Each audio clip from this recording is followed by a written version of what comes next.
이제 첫 번째로 유물보다 사람 만나는 게 더 어렵다. 하나, 둘, 셋. 아 근데 사람 만나면 불편해요.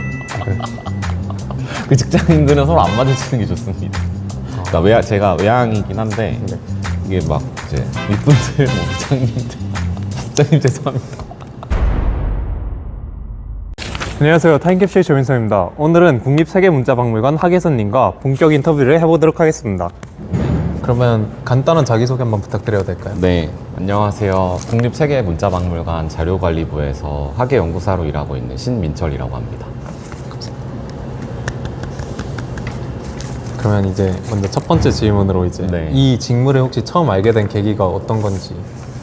대학 졸업하고 제가 한 이제 2년 정도 백수였던 시절이 있었는데 그때 제주도 여행을 갔다가 어떤 이제 박물관에 우연히 들르게 됐는데 그 어두운 실내에서 거기 일하시는 분들이 그 막 유물 사이를 막 이렇게 오가는 모습을 딱 봤는데 뭔가 되게 비밀스러운 일을 하는 사람들 같다 뭐 이런 생각 들어서 저 직업 좀 흥미로운데 싶어서 그때 이제 처음 찾아보고 알게 된 것 같아요. 그렇군요. 그렇다면 혹시 자료를 다루실 때 어떤 부분에 신경 쓰시는지. 자료를 다루는 게 항상 뭐 깨지거나 찢어지거나 이러면 안 되니까 항상 이제 긴장을 하고 다루는데 뭐 예를 들어서 막 몇백 년 된 고서 같은 거 이렇게 넘기다가 뭐 이렇게 찢어지거나 아니면은 도자기 같은 거 꽤 비싸거든요. 그런 거 이제 다루다가 뭐 떨어뜨리거나 이러면 진짜 뭐 생각만 해도 아차 싶죠. 그래서 이제 우리가 뭐 핸드폰 같은 거 이제 새로 샀는데 금 가면 되게 마음 아프잖아요. 그래서 약간 그런 것처럼 자료 다룰 때는 그런 마음이 그거에 진짜 한 수십 배 정도 더 되는 것 같고, 그래서 자료를 한번 이렇게 다루고 나면은 온몸에 긴장이 이제 싹 돼 있어서 시간이 길지 않더라도 뭐 사무실 다시 올라오거나 아니면 퇴근했을 때 되게 진이 빠지는 경우가 많더라고요. 혹시 그러면 고서를 찢어보거나 깨뜨린 네. 적 도자기? 아니, 뭐 사실 그런 적은 없는데 항상 안 그러기 위해서 이제 항상 긴장하고 그렇게 자료를 다루고 있습니다. 알겠습니다. 그러면 해본 사람만 알 수 있는 자료 관리 업무의 특성이 있을까요? 자료 관리 업무는 그 방금 전에 질문에서도 말씀하셨던 것처럼 이제 되게 유물을 다루고 하는 일이니까 굉장히 차분하고 어떤 그 정적인 마음으로 이제 좀 자료를 다뤄야 되거든요. 그래서 약간 항상 수양하는 마음으로 이제 자료 관리 업무에 임하고 있는데 이제 뭐 그런 특징들이 있죠. 되게 차분하고 뭐 약간 이렇게 좀 절제된 그런 마음 속에서 자료를 다뤄야 되는 그런 업무적인 특성이 있고, 또 하나는 이제 사람들이 박물관이라고 하면 보통 이제 전시나 교육 프로그램을 많이 생각을 하는데 그런 전시나 교육에 나가기 전에 이제 자료에 대한 기초 연구를 하는 게 또 자료 관리 업무거든요. 그래서 사람들이 사실 잘 모르고 어려울 수 있는 옛날의 그런 자료, 그러니까 유물들을 이제 박물관의 이제 언어로 번역하는 일을 이제 저희가 하는 거죠. 그래서 그 자료에 대해서 연구를 하고 그러한 연구 결과들이 이제 전시를 기획하는 분들이나 아니면 교육 프로그램을 하는 분들 혹은 다른 뭐 외부의 민간인들이 이제 접근해서 그런 정보들을 활용할 수 있도록 이제 바꾸는 그런 일이 이제 자료 관리 업무라고 할 수 있습니다. 알겠습니다. 계속 질문하면 좀 재미없으니까 그럼 밸런스 게임으로 한번 분위기를 전환해 보도록 하겠습니다. 좋습니다. 그렇다면 아까 이제 고서 얘기랑 이제 도자기 얘기를 하셨는데 네. 그렇다면 만약에 고서 한 장 접히는 거랑 이제 도자기에 미세 스크래치가 생기는 것 중에 하나 고르신다면? 미세 스크래치요? 둘 중에 하나 고르면 되는 거예요. 네네네. 저는 고서 접히는 거 선택하겠습니다. 아, 고서. 네. 왜 고서로? 좀 그냥 웃자고 하는 얘기인데 고서는 책이니까 접힌 부분 다시 이렇게 다듬으면 되잖아요. 아, 그럼 사실 그 고서 누가 이렇게 열어보기 전까지는 여기에 접혀 있었네 모를 수 있는데 도자기 같은 경우는 아무래도 이제 다 보여지는 거다 보니까 그런 스크래치 있으면 눈에 확 들어와서 뭔가 이제 실수를 숨기기 위해서는 고서 접히는 게 낫다. 하지만 실제로는 이제 유물 보험이 다 들어 있어서 그런 게 있으면 바로바로 이제 보고를 하고 진행을 합니다. 그렇군요. 그러면 이제 장갑 없이 유물 만지기 대 네. 이제 마스크 없이 근무하기. 이거 어렵다. 근데 유물에 따라서 장갑을 끼고 만져야 되는 유물도 있고 장갑을 벗고 만져야 되는 유물도 있어요. 그래서 그러면 이제 장갑을 끼고 만져야 되는 유물을 생각해 보면 제가 호흡기는 좀 건강한데 손에 땀이 진짜 많거든요.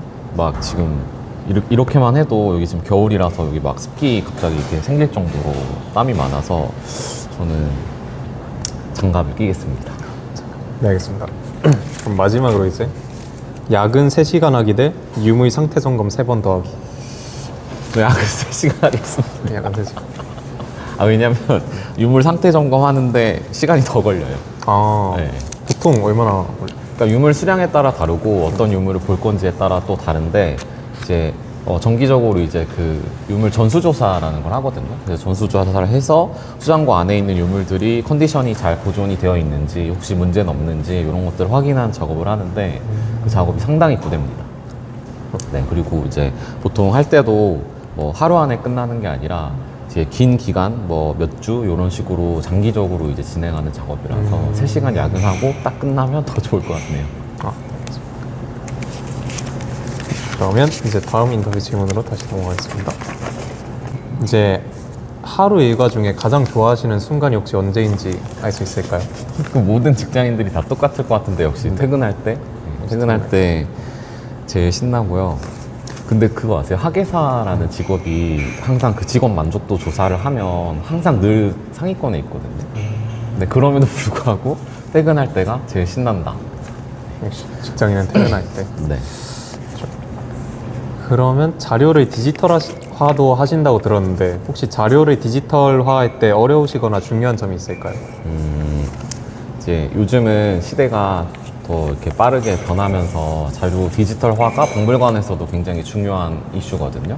그래서 뭐 이 디지털화된 박물관 자료를 되게 본 적이 많으실 거예요. 예를 들면 뭐 구글 아트앤 컬처 같은 뭐 온라인 뭐 전시실 같은 곳도 있고 아니면 뭐 VR을 활용해서 이제 굳이 박물관에 오지 않더라도 집에서도 디지털화된 어떤 그런 자료나 박물관의 모습들을 접할 수 있는데요. 그래서 이제 제일 중요한 거는 실제랑 얼마나 똑같이 이제 그런 것들을 구현을 해놨나 이런 것들이 굉장히 중요한데, 그러니까 보통 뭐 사진을 찍는다거나 아니면 3D 스캔을 한다고 했을 때 그러니까 예쁘게 보이는 게 중요한 게 아니라 약간 뭐 말하자면 약간 증명사진이나 아니면 여권사진처럼 있는 그대로의 모습을 왜곡 없이 보여주는 게 가장 중요한 것 같습니다. 알겠습니다. 그러면 이제 인터뷰 질문들은 다 끝났고 OX 퀴즈도 준비해 왔는데요. 제가 질문 드리면 네. 이제 생각하시고 드시면 될 것 같습니다. 이제 첫 번째로 유물보다 사람 만나는 게 더 어렵다. 하나, 둘, 셋. 근데 사람 만나면 불편해요. 그 직장인들은 서로 안 마주치는 게 좋습니다. 그러니까 제가 외향이긴 한데 네. 이게 막 이제 윗분들 뭐 부장님들 부장님 죄송합니다. 부장님 만나면 이제 일 시키잖아요. 네. 일 시키고 약간 했던 업무에 대해서 이제 뭐 조언을 해주시니까 조언 무슨 말인지 알죠? 좋은 말씀들을 많이 또 해주시니까 또 그런 좋은 말씀에 맞게 뭐 바꾸거나 할 일도 하니까 그냥 차라리 유물하고 보고 있는 게 좋지 않나. 다음으로 이제 유물 좋아하신다고 하셨으니까 네. 혹시 꿈에 유물이 나온 적 있으신가요? 꿈에 유물 나온 적이 없습니다. 네. 좋아하긴 하는데 막 유물이 나와서 막 말하거나 이러진 않으니까 사람이 많이 나오죠. 아까 얘기했던 사람들. 만약에 다시 이 직업을 하라고 한다면 이 직업을 할 것 같다? 못 할 것 같다? 이 직업은 무조건 할 것 같다. 저는 이 직업을 찾는데 진짜 오래 걸렸어요. 저는 이 약간 나중에 이제 무슨 일을 하고 내가 살아야 되지라는 고민을 중학교 때부터 했는데 거의 한 15살 때부터 했으니까 아까 제일 처음에 이제 어쩌다 이 직업에 관심 갖게 됐냐고 여쭤보셨잖아요. 그때가 이제 한 26살, 7살 이때니까 거의 한 11년, 12년 정도를 제가 막 원래 막 이과였다가 막 문과로 옮겼다가 뭐 또 전과도 했다가 막 좀 방황을 많이 했거든요.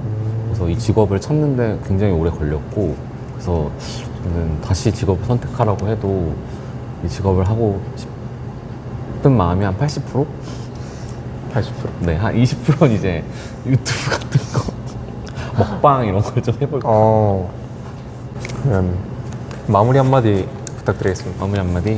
또 이제 박물관 홍보를 빼놓을 수 없어서 최근에 그 울산 반구대 천천히 암각화가 세계 문화유산으로 이제 등재가 됐거든요. 그래서 굉장히 지금 전국에 있는 많은 그 관련 유물을 소유한 박물관들에서 전시를 이제 뭐 하고 있는데 저희 박물관도 지금 뭐 밑에 내려가시면 테마전으로 울산 반구대 암각화를 전시를 하고 있습니다. 그래서 근데 그게 생각보다 되게 커요. 사진으로 볼 때는 되게 작아 보이는데 실제로 이제 가면 거의 한 막 3m, 5m 이렇게 정도 되게 커서 뭐 기회가 되신다 하면은 그 앞에 서서 유물을 단순하게 이제 보는 게 아니라 그 앞에 내가 이제 옛날 사람들이 남겨놓던 그런 기록 같은 거 앞에 이제 서 있는 그런 감상들 즐기셔도 좋을 것 같습니다. 많이 놀러와 주세요. 오늘 인터뷰를 해봤는데 짧은 시간이었음에도 이 직업이 얼마나 뜻깊고 중요한지 알 수 있었고 또 더 나아가 신민철이라는 한 사람에 대해서 더 알 수 있어서 뜻깊은 시간이었습니다.